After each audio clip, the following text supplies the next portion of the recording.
আল্লাহ পাক সূরা হুজরাতের 1 থেকে 5 নম্বর আয়াতে সতর্ক বাণী উচ্চারণ করিয়া নির্দেশ দিয়েছেন, হে ঈমানদারগণ, তোমরা কোনো কাজে নবীর অগ্রবর্তী হইও না, আগে ভারিয়া কথা বলিও না। কথা বলার সময় নিজেদের কণ্ঠস্বরকে সর্বদাই নবীজির কণ্ঠস্বরের নিচে রাখিও। তাহার সামনে চিৎকার করিয়া কথা বলিও না, যেমন তোমরা পরস্পরের সাথে কথা বলো।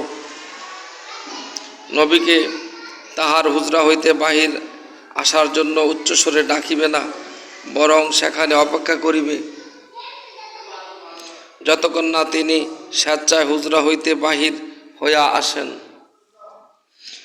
এসবের অন্যথায় করিলে তোমরা জানিতে পারিবে না কখন তোমাদের সমস্ত আমল ধ্বংস হইয়া গিয়েছে, অর্থাৎ সমস্ত আমল বরবাদ হইয়া যাবে।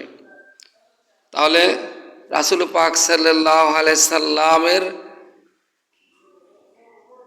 উপরে কণ্ঠস্বরের উপরে কণ্ঠস্বর করা নিষেধ করেছেন।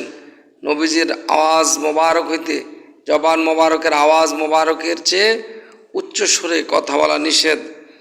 মসজিদ আল্লাহর ঘর, এখানে বেয়াদবি চলবে না।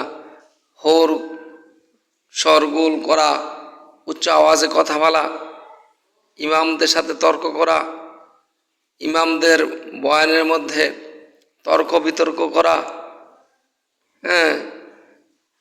এটা মোটেও আদব নয়, এটা আদবের বরখেলাপ। বহু মুসল্লি আছেন যাদের গায়ে বয়ান করলে লাগে, সুদের বিরুদ্ধে ওয়াজ করলে তাদের গায়ে লাগে, ঘুষের বিরুদ্ধে ওয়াজ করলে তাদের গায়ে লাগে। ইমান আকীদার ব্যাপারে নবীজির শান আজমতে বেয়াদবি করে, তাদের বিরুদ্ধে কথা বললে তাদের গায়ে পড়ে।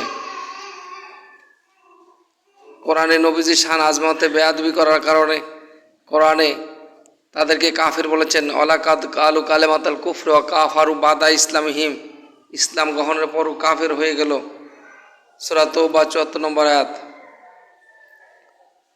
কালেমাতাল কুফরে, কালেমা মানে বাক্য, কুফরি বাক্য বলেছে নবীজির শানে। বলছিল যে নবী গায়েব জানে না। করিঞ্জার অধিবাসী ট্যাগরা চোখলা লোক মুসলমান ছিল, দাড়ি টুপি পাগড়ি ছিল, এরা বলছিল নবী গায়েব জানে না। সাহাবারা আমরা নবীজির কাছে জিজ্ঞাসা করলেন, ইয়া রাসূলুল্লাহ, এরা এইরকম মন্তব্য করছে, আপনি গায়েব জানেন না?